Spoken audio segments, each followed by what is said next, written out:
اچھا، سورہ سعد کے اندر 99 دمیوں کا ذکر ہے، ایک واقعہ حضرت سلیمان علیہ السلام اور ان کے والد داؤد علیہ السلام کا، اس پہ میرا الگ سے کلپ ریکارڈڈ موجود ہے، وہاں پہ بھی ڈیٹیل سے ان دو باپ بیٹا کا ذکر آیا ہے، اور اللہ تعالیٰ نے فرمایا ہم نے ان کو حکمت دی تھی، جنات پہ ان کی حکومت تھی، ان کے حکم سے وہ بڑی بڑی عمارتیں بھی تعمیر کرتے تھے اور سمندروں میں غوطے لگا کے چیزیں بھی نکالتے تھے جنات، یعنی اللہ تعالیٰ نے ان کے لیے مسخر کر دیا تھا۔ پھر سورۃ البقرہ میں بھی اللہ تعالیٰ نے سلیمان علیہ السلام کے دور کا ذکر کیا کہ شیاطین کا انٹریکشن عوام الناس سے بہت زیادہ بڑھ گیا تھا جنات کا اس دور کے اندر، اور اسی دور کے اندر سورۃ البقرہ میں آتا ہے کہ ہاروت اور ماروت دو فرشتے تھے جو اللہ تعالیٰ کی طرف سے آزمائش کے طور پہ نازل ہوئے، اور وہ لوگوں کو جادو سکھایا کرتے تھے اور ساتھ بتاتے تھے کہ یہ تمہاری آزمائش ہے، سیکھو نا، اور وہ اللہ تعالیٰ فرماتا ہے ایسا علم سکھاتے تھے جادو کے ذریعے جس سے میاں بیوی میں جدائی ڈال دیں، اور وہ ساتھ بولتے تھے کہ ہم تمہاری آزمائش ہیں۔ ظاہر ہے شر بھی جتنا ہے وہ اللہ ہی نے پیدا کیا نا، من شر ما خلق، میں ہر اس چیز کے شر سے تیری پناہ میں آتا ہوں جو تو نہیں پیدا کی ہے، تو آزمائش کے طور پہ۔ اور وہ ہاروت اور ماروت کا پھر اکثر لوگ پوچھتے ہیں جی وہ ہاروت اور ماروت الٹے لٹکے ہوئے ہیں، یہ ہو گیا، وہ فرشتے تھے میرے بھائی، فرشتے اللہ کے حکم کی نافرمانی نہیں کرتے، وہ کہتے ہیں کسی عورت پہ وہ عاشق ہو گئے تھے اور یہ سب کچھ جھوٹے واقعات ہیں، فرشتے کبھی بھی راہ راستے نہیں ہٹتے۔ قرآن پاک میں جا بجا یہ چیز آئی ہے کہ فرشتے تو سورہ التحریم کے اندر بھی آیا کہ وہی کام کرتے ہیں جو اللہ ان کو حکم دیتا ہے، اس کی سرتابی کر ہی نہیں سکتے۔ ابلیس نے اس لیے کی کہ کانا من الجن ففسق عن امر ربی، وہ جنوں میں سے تھا، سورۃ الکہف کی آیت نمبر 50 میں آتا ہے، اس لیے اس نے اپنے رب کی نافرمانی کی، اس نے حضرت آدم علیہ السلام کو سجدہ نہیں کیا، باقی سب فرشتوں نے کیا تھا۔ تو یہ آپ کو سورۃ البقرہ میں اس حوالے سے بھی ڈیٹیل مل جائے گی۔ رہا تخت بلقیس والا واقعہ، یہ سورۃ النمل میں بڑی ڈیٹیل کے ساتھ اللہ تعالیٰ نے حضرت سلیمان علیہ السلام کی زندگی کے چند واقعات کو ذکر کیا ہے 30 آیات کے اندر، آیت نمبر 15 سے لے کے 44 تک مسلسل 30 آیات میں سلیمان علیہ السلام کا اللہ تعالیٰ نے ذکر خیر کیا ہے۔ سٹارٹ اسی سے لیا ہے کہ وہ اپنے امتیوں سے کہتے ہیں کہ دیکھو اللہ تعالیٰ نے ہمیں کثیر مخلوق پہ فضیلت دی ہے، ہمیں جانوروں کی بولیاں سکھا دی ہیں، جنات کو، ہواؤں کو، پرندوں کو ہمارے لیے مسخر کر دی ہے، اللہ تعالیٰ نے ساری قدرت دی ہوئی تھی۔ اور وہیں پر یہ بھی ذکر آتا ہے کہ ان کی فوج کے لشکروں میں تمام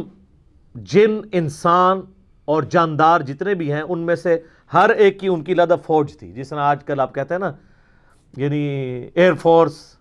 آرمی، نیوی، ان کے پاس نیوی کے لیے بھی جنات موجود تھے، ایئر فورس سارے پرندے ان کے حکم پہ مسخر تھے، ہوا ان کے حکم سے چلتی تھی، اور انسان بھی موجود تھے۔ اور پھر اسی میں ذکر آتا ہے جس کی وجہ سے سورت کا نام ہی سورہ النمل ہے، نمل عربی میں کہتے ہیں چیونٹی کو۔ وہ اپنے لشکر کے سمیت گزر رہے تھے تو چند چیونٹیاں تھیں، ان کی ملکہ ان کو کہتی ہے، قرآن نے اس کا قول نقل کیا ہے کہ سلیمان علیہ السلام اپنے لشکر سمیت آ رہے ہیں، کہیں ایسا نہ ہو بے خبری میں وہ ہمیں پاؤں کے نیچے کچل دیں۔ تو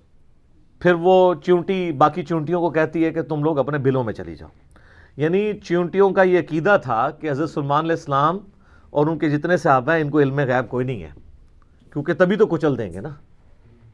الا یہ کہ اللہ ان کو بتا دے۔ اچھا، آپ بزرگوں کے علم غیب لے کے بیٹھے ہوئے، تو اس میں اللہ تعالیٰ نے سلیمان علیہ السلام کو اس چیونٹی کی بات سنوا دی، تو سلیمان علیہ السلام اس پر مسکرائے، اور مسکرا کے یہ نہیں کہا کہ مجھے علم غیب ہے، کہا کہ اللہ کا شکر ہے کہ اللہ تعالیٰ نے یعنی مجھے یہ کوالٹی دی ہے کہ اللہ تعالیٰ نے اس چیونٹی کی بات مجھے سنوا دی ہے۔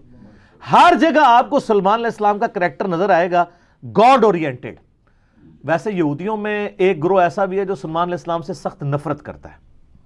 اور بڑے بڑے ان کے اوپر سکینڈل بھی بنائے ہوئے ہیں انہوں نے، کیونکہ سلیمان علیہ السلام بڑے کٹر قسم کے موحد تھے، تو توحید و عزم نہیں ہوتی نا۔ ہر جگہ آپ کو نظر آئے گا سلیمان علیہ السلام جب بھی کوئی کام ہوتا ہے نا، اپنے تو کسی کمال کا ذکر ہی نہیں کرتے، وہ کہتے ہیں یہ اللہ نے مجھے آزمایا ہے، اللہ نے مجھے دیا ہے تاکہ میں اللہ کا شکر ادا کروں، اللہ مجھے جانچ رہا ہے کہ میں نے، وہ تو سینٹرڈ اراؤنڈ گاڈ، اور یہی ایک موحد کی نشانی ہوتی ہے۔ اور وقت کا پیغمبر تو امام الموحدین ہوتا ہے نا، تمام موحدین کا امام ہوتا ہے، تو وہ چیونٹی جو ہے نا اس کی گفتگو حضرت سلمان علیہ السلام سن کے مسکراتے ہیں اور پھر اللہ تعالیٰ کا شکر ادا کرتے ہیں کہ مجھے اللہ نے یہ کوالٹی دی ہے۔ اس کے بعد پھر ذکر آتا ہے کہ اسی دعا میں وہ کہتے ہیں کہ اے اللہ مجھے بخش دے، مجھے اپنی رحمت سے اپنے نیک بندوں میں داخل فرما، اور یہ جو تو نے مجھے اس طرح کی نعمتیں دی ہیں تو مجھے اس قابل بنا کہ میں تیری نعمتوں کا شکر ادا کرتا رہوں۔ ہائے ہائے، یہاں کہتے ہیں بزرگوں کا کمال ہے، فلاں کی نگاہ کرم، حالانکہ وہ کہہ سکتے تھے میرے ابا جی دیاں دعاواں نے، انہوں دا فیض ہے، میں انہوں دا ہی مرید ہوں نا، ابا وہ ہے بھی تھا، داؤد علیہ السلام پیغمبر تھے، سب کچھ گاڈ اورینٹڈ ہے۔ ایک پیغمبر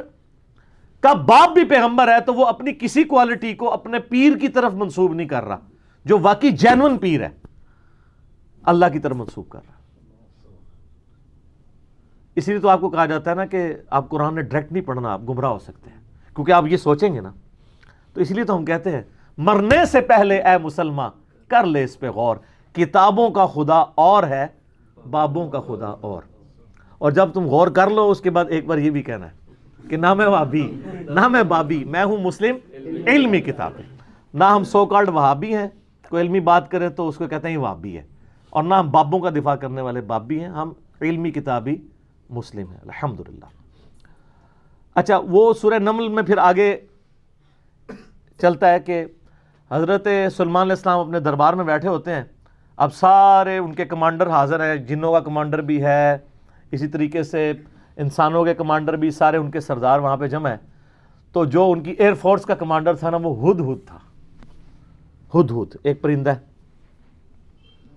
جس کی بڑی خوبصورت سی کلگی ہوتی ہے، جیسے مرغے کی ہوتی ہے،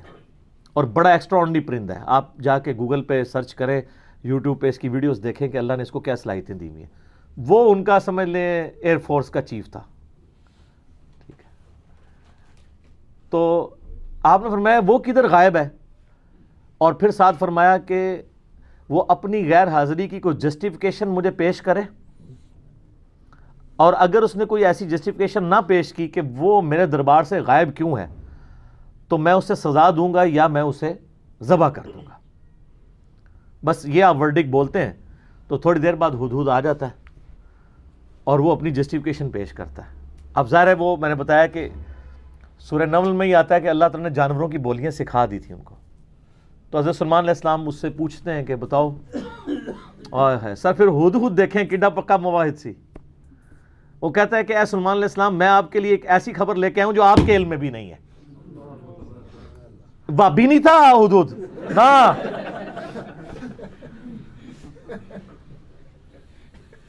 اچھا، سلمان علیہ السلام نے کہا کیا خبر لے کے آیا ہوں؟ ان کا میں ایک ایسی قوم کے پاس سے آیا ہوں کہ جن کی حکمران ایک ملکہ ہے، عورت، اور اس کا بہت بڑا ایک عرش یعنی اس کا تخت ہے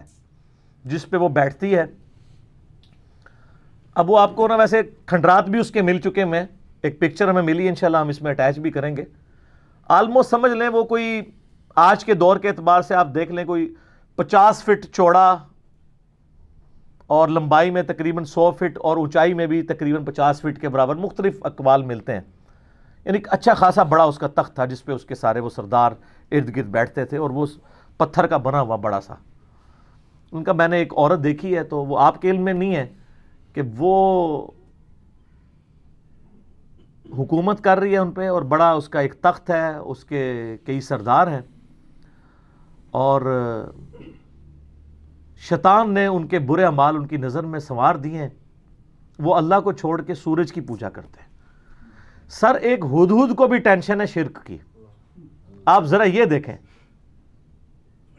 اسی لیے اللہ تعالیٰ نے فرمایا نا کہ قریب ہے کہ آسمان پھٹ پڑے اور زمین شک ہو جائے اور پہاڑ ریزہ ریزہ ہو جائے، ان دعوا للرحمن ولدا، جو رحمان کے لیے بیٹا تجویز کرتے ہیں، اگر یہ شرک کی تکلیف کا احساس یہ آسمان زمین اور پہاڑوں پہ ہو تو یہ بھی دب جائیں اس سے کہ اللہ کے لیے اس طرح کی باتیں لوگ کرتے ہیں۔ تو اور پھر وہ کہتا ہے کہ اب ہدہد کی بھی آپ تقریر دیکھیں جناب، کہ شیطان نے برے اعمال ان کی نظروں میں سنوار دی ہیں، اللہ کو چھوڑ کے وہ سورج کی پوجا کر رہے ہیں، حالانکہ عظمت اس اللہ کی ہے جو زمین و آسمان کا مالک ہے، ان کو تو چاہیے تھا اسے ہی سجدہ کریں، اور اس پہ آیت سجدہ بھی ہے۔ اللہ اکبر، سبحان الملک القدوس رب الملائکۃ والروح۔ تو اب حضرت سلیمان علیہ السلام چونکہ توحید کے امام ہیں، دنیا پہ اللہ تعالیٰ کے ریپریزنٹیٹیو ہیں، جب وہ یہ بات سنتے ہیں نا تو کہتے ہیں میں تیری اس بات کی تصدیق کروں گا کہ تو سچ کہہ رہا ہے یا جھوٹا بہانا تو نہیں کہیں کر رہا تو، ورنہ تو حضرت سلیمان علیہ السلام کہتے ہیں کہ ہاں مجھے تو پہلے علم غیب اللہ تعالیٰ نے دیا ہوا ہے، میں تو اتنی دوروں میں دیکھ سکنا ہوا، وہ تو اللہ دکھائے گا تو دیکھیں گے نا۔ تو حضرت سلیمان علیہ السلام نے ایک خط لکھا اور اس ہدہد کو کہا، اچھا یہ کوئی سٹوری نہیں ہے جو آپ کے علماء بیان کر رہے ہوتے ہیں، یہ ورڈ بائی ورڈ سورہ النمل آیت نمبر جو ہے وہ 15 سے لے کے 44 تک 30 آیات ہے۔ جو چیز ان آیات سے ہٹ کے آئے گی میں اس کو مینشن بھی کر دوں گا۔ تو وہ خط لکھ کے دیتے ہیں کہ یہ خط لے جاؤ اور جا کے ملکہ جو ادھر کیا ہے، ملکہ بلقیس جو ہے یہ اسرائیلی روایتوں میں آتا ہے، قرآن میں صرف ایک عورت کا ذکر ہے کہ جو حکومت کرتی تھی، اور خط اس کو دے کے پھر دیکھنا اس کا کیا جواب دیتے ہیں۔ ہدہد جناب لے کے خط پہنچا ہے اور جا کے اب ہدہد ایک خط لے کے آ رہا ہو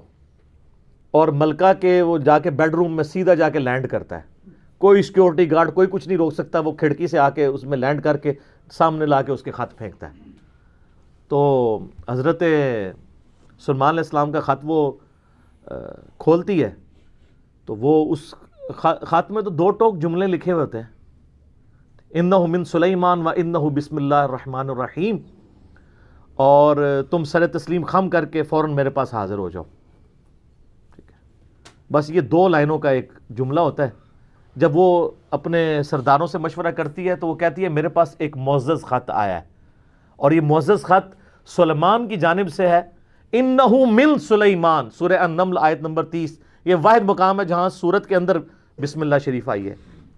ایک عزت والا خط آیا ہے، عزت والا وہ اس لیے کہتی ہے وہ اس کو پتہ چل گیا کہ وہ غیر معمولی بندہ ہے کہ ہدہد جس کا خط لے کے آ رہا ہے میرے پاس، تو ظاہر ہے یہ کوالٹی تو اس کے پاس نہیں تھی کہ یہ کوئی کتنا بڑا بادشاہ ہے کہ جس کو اللہ نے یہ حکومت دی ہے کہ جانوروں پہ بھی اس کی حکومت ہے۔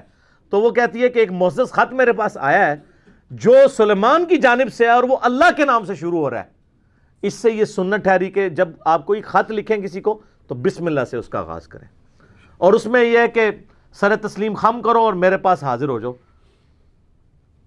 تو وہ اپنے سرداروں سے کہتی ہے کہ میں تمہیں پتہ ہے کہ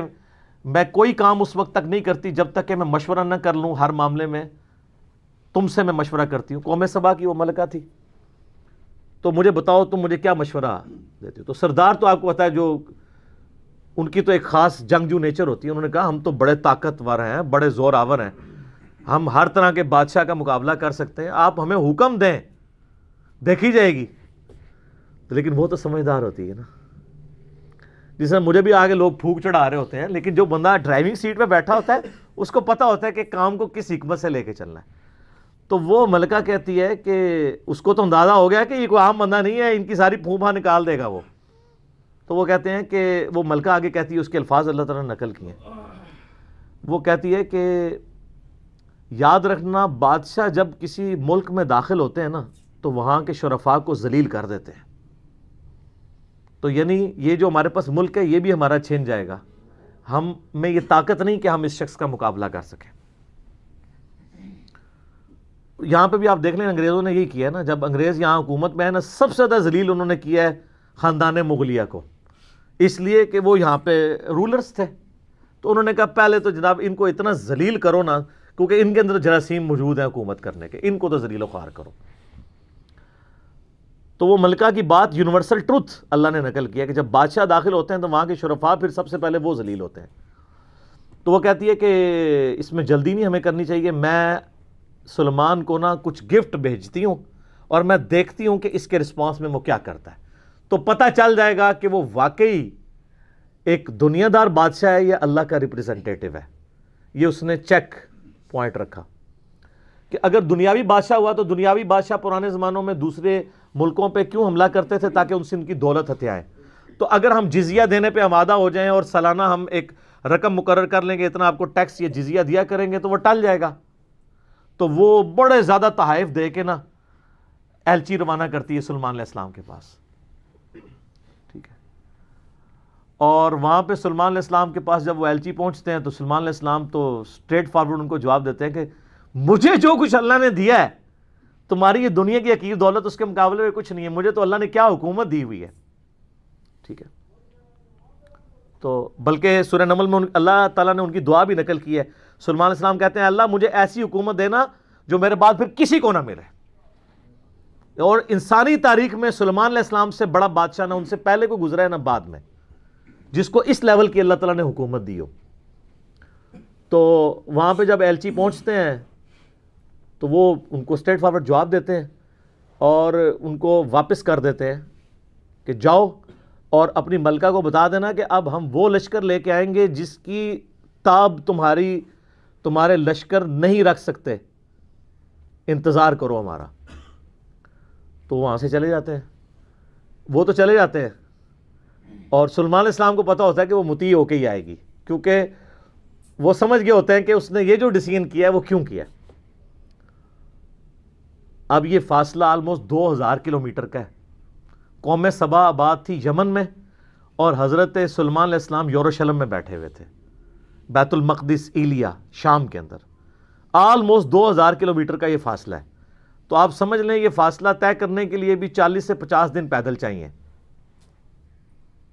تو سلیمان علیہ السلام جب ان کو واپس کرتے ہیں، وہاں پہ جب واپس خط پہنچتا ہے تو ظاہر ہے ملکہ تو پہلے ہی اس کو سمجھ آ گئی ہوتی ہے کہ کوئی عام بندہ نہیں ہے،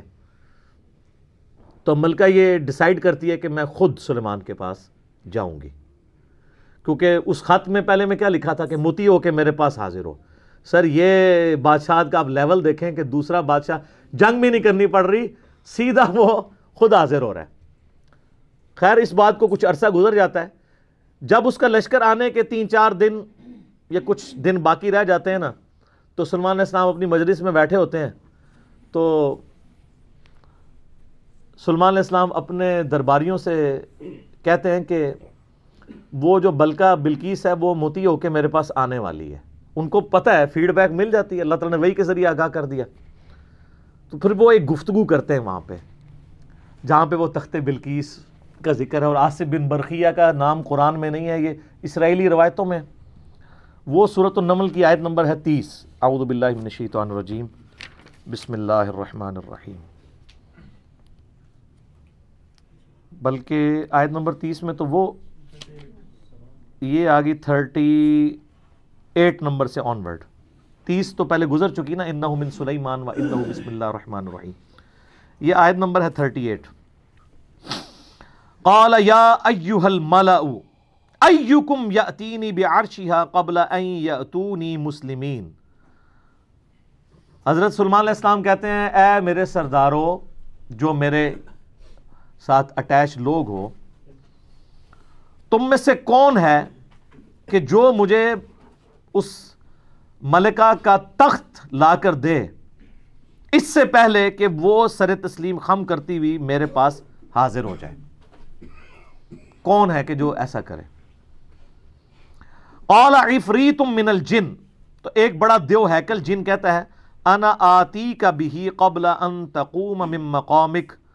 کہ میں آپ کی اس محفل برخاست ہونے سے پہلے 3-4 گھنٹے کی جو بھی آپ کی مجلس ہوتی ہے، مجلس ختم ہونے سے پہلے میں وہ تخت آپ کو یہاں پہ لا دوں گا۔ انبلیویبل چیز ہے، 2000 کلومیٹر سے اتنا بڑا تخت پتھر کا وزنی، 3-4 گھنٹے کیا، وہ تو آج بھی آپ اگر جہاز میں بھی لائیں تو 3-4 گھنٹے میں نہیں پہنچ سکتا، اس کو تو لفٹ کرنے میں پرابلم ہو جائے گی۔ وَإِنِّي عَلَيْهِ لَقَوِيٌّ أَمِينٌ، اور میں اس کے اوپر امانت دار بھی ہوں، میں پوری رسپانسبلٹی سے یہ کام کروں گا، اور میں طاقت بھی مجھے اللہ نے دی ہے، جنات کو اللہ نے بہت طاقت دی ہوئی ہے۔ تو حضرت سلیمان علیہ السلام یعنی ایگری نہیں کرتے اس مسئلے میں۔ تو پھر ایک اور شخص، قال الذی عنده علم من الکتاب، وہاں ایک شخص بیٹھا ہوتا ہے جس کے پاس کتاب میں سے علم ہوتا ہے،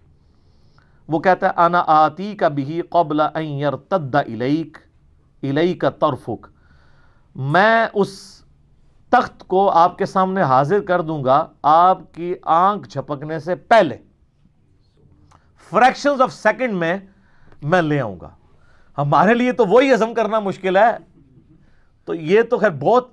بڑی چیز ہے. تو یہ اس نے دعویٰ کیا، بس یہ دعویٰ کرنے کی دیر تھی اور وہ لے بھی آیا تخت. فَلَمَّا رَآهُ مُسْتَقِرًّا عِندَهُ، تو حضرت سلیمان علیہ السلام نے جب وہ تخت وہاں پر آیا ہوا دیکھا، قَالَ هَذَا مِن فَضْلِ رَبِّي. انہوں نے کیا حضور کڈے پہنچے بزرگ ہو، کیا بات ہے،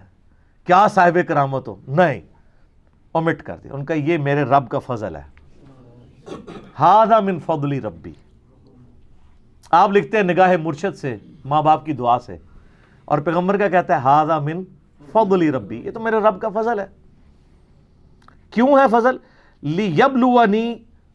اشکر ام اکفر، تاکہ وہ مجھے آزمائے کہ میں اس کا شکر گزار بنتا ہوں یا نہ شکرا. یہ سر توحید ہے.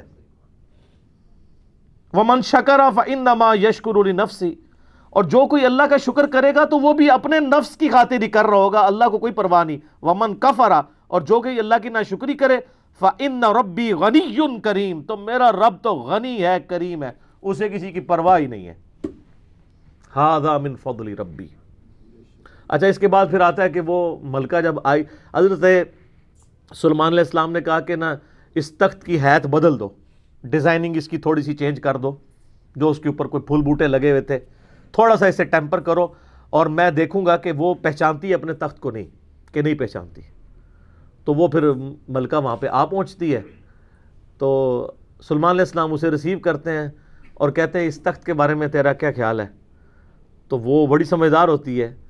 تو وہ کہتی ہے یہ تو لگتا ہے کہ یہ میرے تخت ہی ہے، اس کی مثل مجھے لگ رہا ہے، بلکہ